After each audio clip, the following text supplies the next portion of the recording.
warming it up here in hour number 2.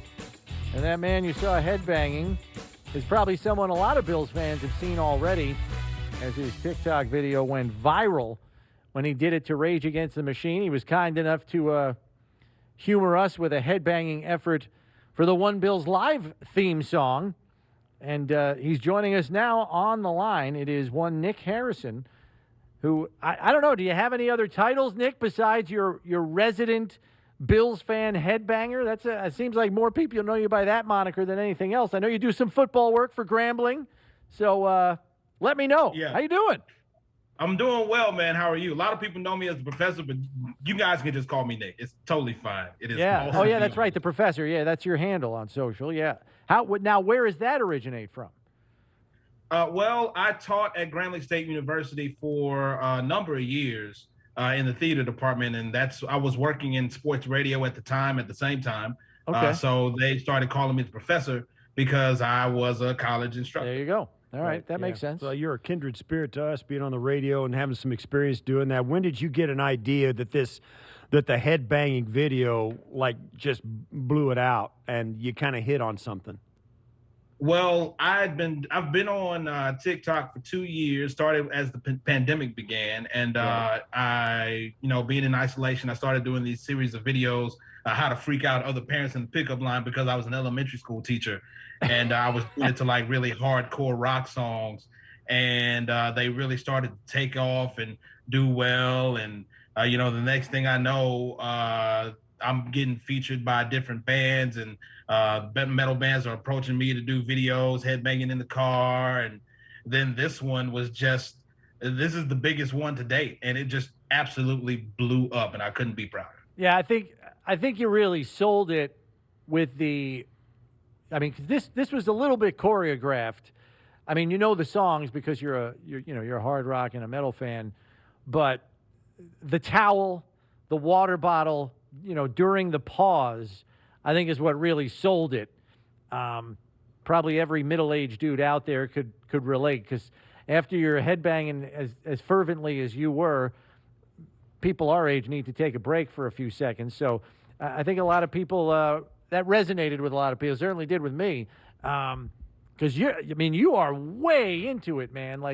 This isn't for show. This is just kind of this is what I do. So what usually prompts you, Nick, to get to this place where you just need to maybe blow off some steam in the car? Well, as I said, I was in the education realm. For the past year, I was an administrator. I know where this is going. At a different school. And it's it just sometimes at the end of the day, you're dealing with the kids all day. And, I'm a father as well. And as you said, I'm in my 40s. I keep my towel on me. I keep my water bottle on me at all times. So that wasn't just like a thing for video. That's real life, my brother. That's every day. So I believe it. It's crazy. Now, how do you wear Bills gear doing all that? How long have you been a Bills fan? Give us your history of that, how that took place. Crazy enough, it started when I was a kid. I'm from Louisiana, but the first football game I remember watching in full was Super Bowl 25. My uncle had invited me over to watch it with him, and that's when I fell in love with the Bills. And I've just been a fan ever since. I grew up watching them. It was hard, being in Louisiana, but then Sunday Ticket changed my life when I became a grown man. And I could just watch them every week when I wanted to. And then I started going places to watch them. And I found other Bills fans traveling, doing football with Grambling State, like you mentioned. I was able to go to Bills breakfast bars in Dallas and Houston and any place that we would go. And then it really started the love was always there. But meeting up with Bills Mafia in New Orleans for the Thanksgiving Day game against the Saints is really what just blew it into another stratosphere. Yeah, the Bills Mafia and the emergence of it, and kind of the affection they have for each other and their willingness. Unlike, I always use this phrase, they have an affection for each other that's unlike any other fan base. They kind of commiserate in all the good things and bad things and celebrate it together. But you're going out and being able to reach out, and particularly with social and the way that as their presence on social, you really have been able to reach out and connect with the Mafia, and that in and of itself has kind of given it a chance to grow exponentially, it seems like, from our end. Yes, absolutely. Before even getting a chance to meet a lot of the Bills Mafia members, I've been on Twitter for years, and of course, linking up with Bills Mafia that way, where it really all started, and talking to people like Dale Reed and Kristen Kimmick and Ashley Petty, and deep members of the Mafia, and being able to connect with them in that way, and then being able to meet a lot of them over the past year.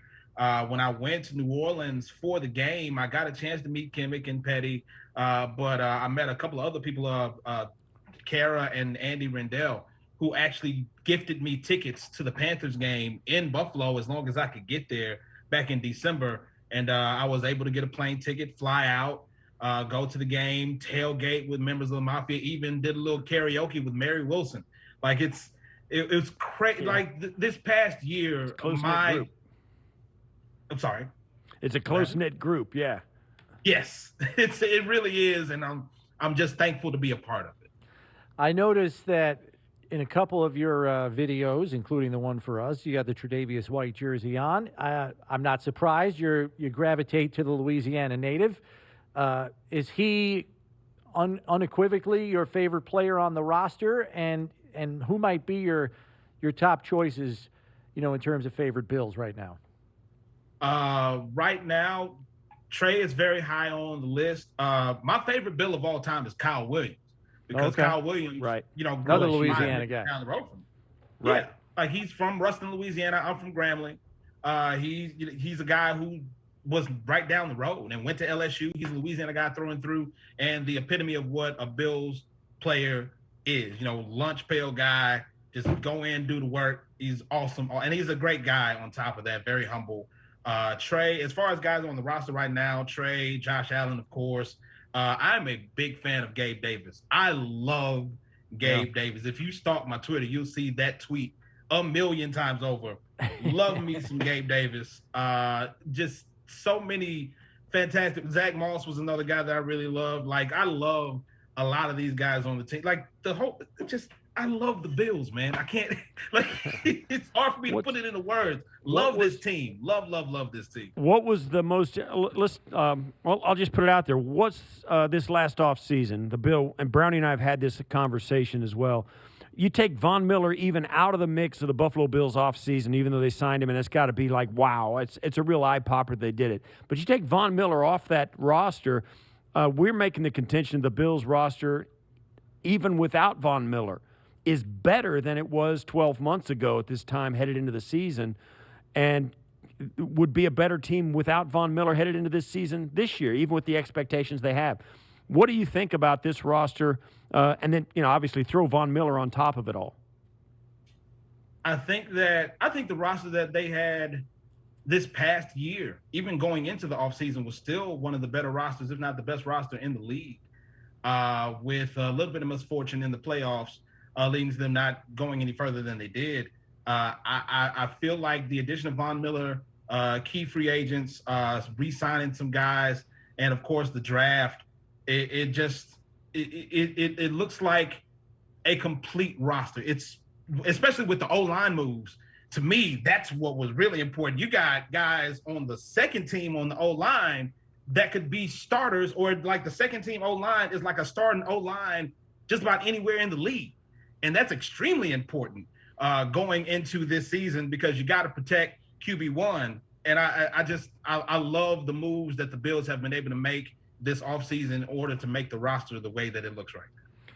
So, Nick, what dates do you have circled on your calendar? What games do you anticipate getting to this season, if any? I want to get to the season opener against the Titans, of course. I'd love to get the one that I have circled that I'm definitely going to is Cincinnati on January 2nd, Monday Night Football against the Bengals. Joe Burrow, the LSU guy. I have a buddy of mine that owns a restaurant in Monroe who is a huge Bengals fan. And we said, because we were looked at you look at the schedule years in advance and say, okay, this is a game I want to go to. This is a game I want to go to. And that game especially. And I want to go to the Jets game because you have to go to a cold weather Bills game, and I hate the Jets. So it all converges right there. Yeah, that's exactly right.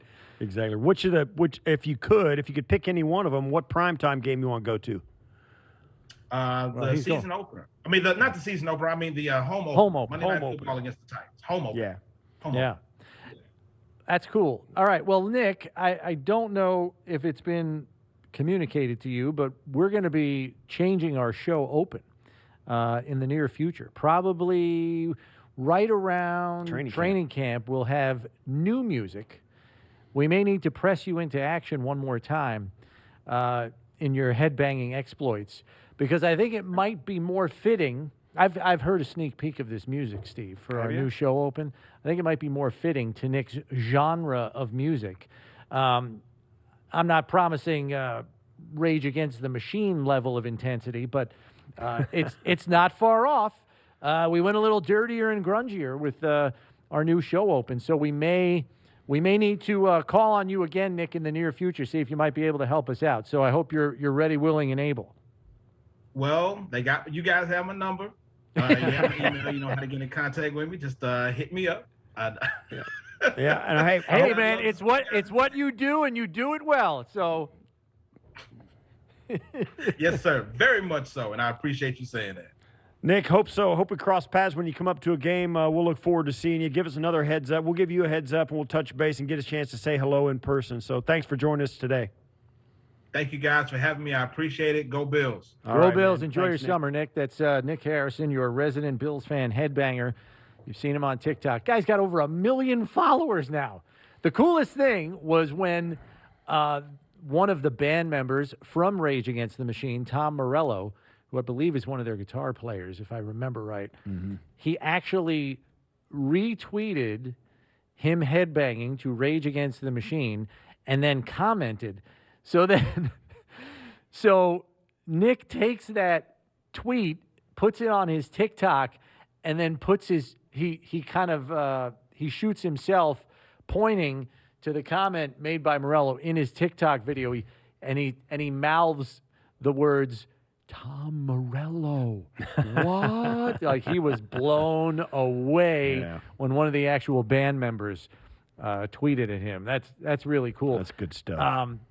And hey, man, if you're a middle-aged guy with kids or you're in the education field, you can relate to having to blow off a little steam at the end of the workday in your car.